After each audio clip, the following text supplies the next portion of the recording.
I never thought I'd feel this way again.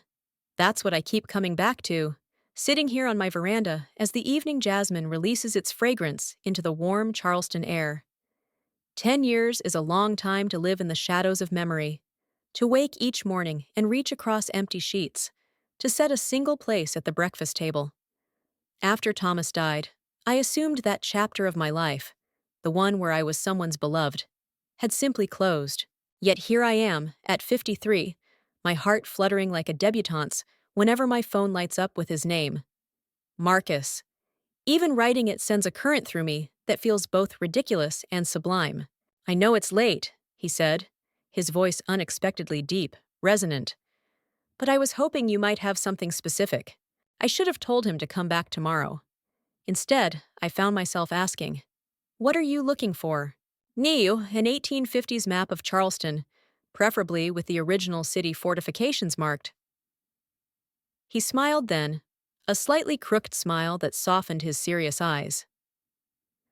I'm restoring the Jenkins place on Trad Street. The Historical Commission is being particular. I knew the Jenkins house, a handsome 3-story Charleston single house with a piazza that ran its length, in desperate need of care after years of neglect. You're the architect they finally hired, I said, leading him toward the back room where I kept my collection of maps and architectural drawings. I heard they went through 3 before finding someone who understood the historical significance. That would be me, he said, following me through the narrow aisles of my shop. Marcus Dean. Caroline Baxter, I replied, though he likely knew that from the sign outside. I may have exactly what you need. In the map drawer, beneath protective sheets of acid-free paper, lay a surveyor's rendering of Charleston from 1852, detailed enough to show every building, every garden plot. His face lit up when I unfolded it on the reading table, his fingers hovering reverently above the fragile paper. This is... He started, then shook his head, words failing him. I watched his hands, strong, competent hands, with a small ink stain on the right index finger, as he traced the outlines of streets that still existed, though now paved and lined with cars instead of carriages. In that moment, I recognized a kindred spirit, someone who understood that history wasn't a dry academic exercise, but a living, breathing entity that surrounded us. How much? He asked finally, looking up at me with those earnest eyes. I quoted him a price, lower than I might have for another customer, and he didn't haggle. As I carefully rolled the map into a protective tube, he noticed the book I'd been reading during slow periods that day, a first edition of Dickens' Great Expectations. You have excellent taste, he said, nodding toward it. Do you read Dickens? I asked, surprised that this younger man would share my literary preferences. I read everything, he confessed with that same crooked smile. It's a problem, according to my ex-wife. Too many books, not enough closet space for normal human possessions. The casual mention of an ex-wife sent an unexpected ripple through me. Relief, curiosity, a strange flutter of possibility. I handed him the map tube, our fingers brushing momentarily, and felt a jolt of awareness that I hadn't experienced in years. There's an exhibition of historical photographs at the Gibbs Museum next weekend, he said suddenly, as though the words surprised even him. Photos of Charleston after the Civil War. Would you like to go? With me? I hesitated. It had been so long since I'd been asked on anything resembling a date that I'd forgotten the protocol. Did people my age date? Was this even a date? Or just a professional interest in historical documentation? I'd like that, I heard myself saying. Saturday? And so it began, this unexpected late chapter in my life story. The exhibition was fascinating, but more captivating was watching Marcus absorb each photograph, his architect's eye noting details I would have missed. The changed rooflines, the modifications to facades, the subtle evolution of the city's aesthetic. We moved from photograph to photograph, our conversation flowing effortlessly, punctuated by brief silences that felt comfortable rather than awkward. Afterward, we walked through the historic district as the setting sun bathed the pastel buildings in golden light. He asked about my life, and I found myself telling him about Thomas. How we met at a military function when I was 24. How his quiet strength had been my anchor through 20 years of marriage. How the cancer took him swiftly and mercilessly, leaving me unmoored. "I'm sorry," he said simply when I finished. No platitudes, just acknowledgement. "He sounds like a remarkable man." "He was," I agreed, then surprised myself by adding, "But that was a different life. I'm not the same person I was then." Marcus nodded as though this made perfect sense. "None of us are who we were. That's the beauty and terror of time, isn't it?" We continued walking, and he told me about his own failed marriage, how he and Rebecca had grown in different directions, how her political career had taken precedence, how they'd parted amicably but definitively 5 years ago. No children from either of our relationships, a point of commonality that hung between us, unexamined but significant. When we reached my home on Church Street, with its wrought iron gate and garden bursting with camellias, he paused. "I've always admired this house," he said. "The proportions are exquisite." "Well, would you like to see inside?" I offered, my heart racing at my own boldness. "I've been restoring the original woodwork in the parlor." He accepted, and as I showed him through rooms filled with antiques and memories, I saw my home through his appreciative eyes. Not just a collection of valuable objects, but a space that told a story, my story. When we reached the workshop at the back of the house, where I restored furniture and bound books, his expression was one of pure delight. "You've created something remarkable here," he said, running his hand along a Queen Anne chair I was reupholstering. "A place where the past is honored but still lives." Something shifted in that moment, a recognition, a possibility opening between us. When he left an hour later, he asked if he could call me again, and I said yes, with a certainty that surprised me. The weeks that followed were a revelation. We visited historical sites I'd known all my life, but saw freshly through his perspective. We debated architectural styles over dinner at peninsula restaurants. He brought me vintage postcards he found at estate sales. I set aside books I thought would interest him. Slowly, cautiously, we circled closer to each other, both of us wary of missteps, both carrying the weight of our past. The first time he kissed me was in my garden, beneath the sprawling live oak that had witnessed a century of Charleston's history. We'd been discussing the restoration of a Hepplewhite secretary I'd acquired when he suddenly fell silent, studying my face with an intensity that made my breath catch. "Caroline," he said, my name a question and an answer both.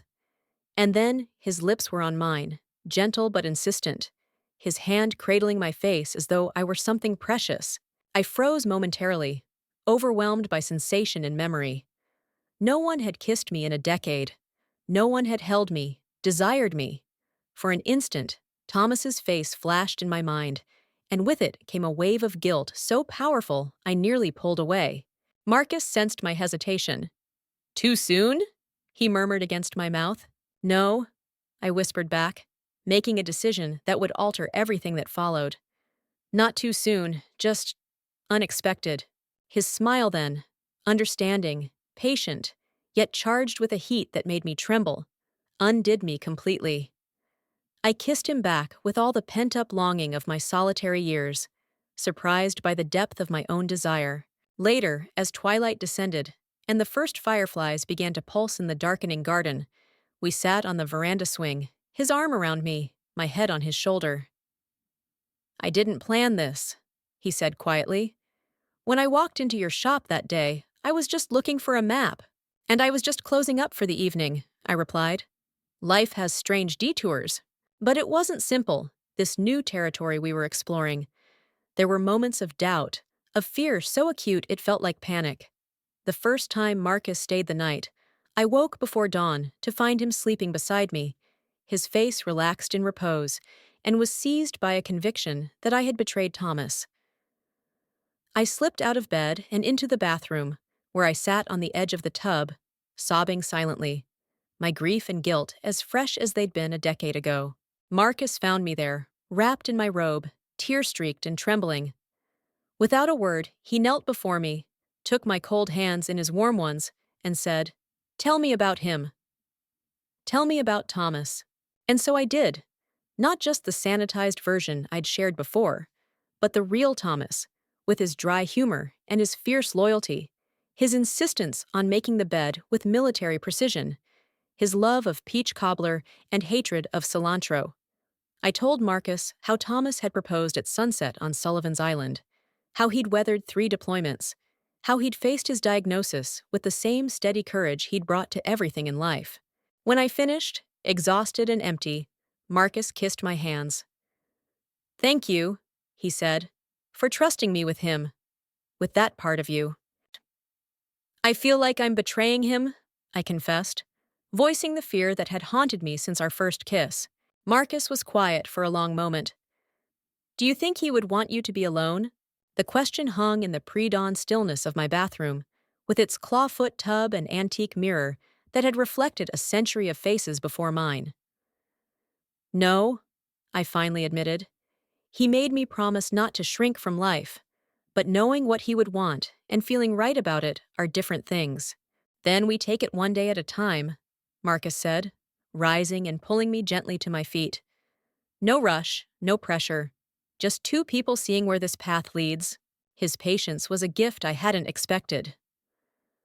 Over the following months, as summer heat gave way to autumn crispness, we settled into a rhythm that honored both our growing connection and my need for space to reconcile past and present. Marcus worked on the Jenkins house restoration. I ran my shop and led historical tours. We spent weekends exploring the coastline, reading aloud to each other from shared books, cooking meals in my kitchen with ingredients from the farmer's market. There were setbacks, moments when the weight of memory became too heavy. On what would have been my 30th wedding anniversary, I canceled our dinner plans and spent the evening alone with a bottle of Thomas's favorite bourbon, looking through old photographs until my eyes burned. Marcus sent a simple text. "I'm here when you need me. No more, no less." The next day, he appeared at my shop with coffee and croissants, asked no questions about my evening, and simply picked up where we'd left off.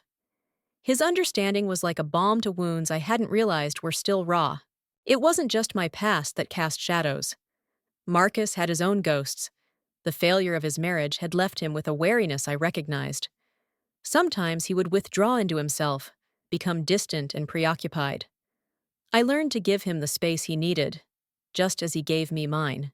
The physical aspect of our relationship evolved slowly, tentatively. Every touch was a rediscovery for me, every sensation both familiar and startlingly new.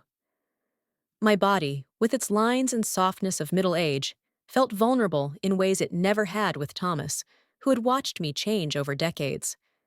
But Marcus looked at me with such genuine desire, touched me with such reverence, that my self-consciousness gradually melted away. Our first real argument came 6 months into our relationship, over something so trivial I can hardly recall the specifics. Something about a dinner reservation or a missed call. What I do remember is the fear that gripped me as his voice rose and mine sharpened in response. Part of me was immediately ready to retreat, to end things before they could end themselves. Why invest in something that would inevitably bring pain? In the tense silence that followed our heated words, Marcus took a deep breath and said, "I'm not walking away, Caroline. Not over this. Not over anything unless you ask me to. This disagreement doesn't diminish what we're building." His steadfastness broke something open in me, some final resistance. That night, as we reconciled with gentle words and tender touches, I realized I had fallen in love with him, not with the idea of him, not with the relief of no longer being alone, but with this specific, imperfect, extraordinary man who had walked into my shop on an ordinary April evening. The realization terrified me. Loving again meant risking loss again, and I wasn't sure my heart could survive being shattered twice in one lifetime. For weeks, I kept the depth of my feelings locked away, afraid to name them even to myself. But they grew regardless, like the stubborn jasmine that climbed my garden walls, finding every crack and crevice. One Sunday morning in early spring, nearly a year after we'd met, Marcus and I were having coffee on the veranda. The day stretched before us with no particular plans, a luxury we both appreciated. He was reading the newspaper, I was sketching designs for a bookshelf I planned to build. The domesticity of the moment struck me suddenly. How naturally we had created this shared life. How right it felt. I love you, I said, the words escaping before I could reconsider. I should have told you sooner, but I was afraid. Marcus looked up from his paper, his eyes bright behind his glasses. I know, he said simply.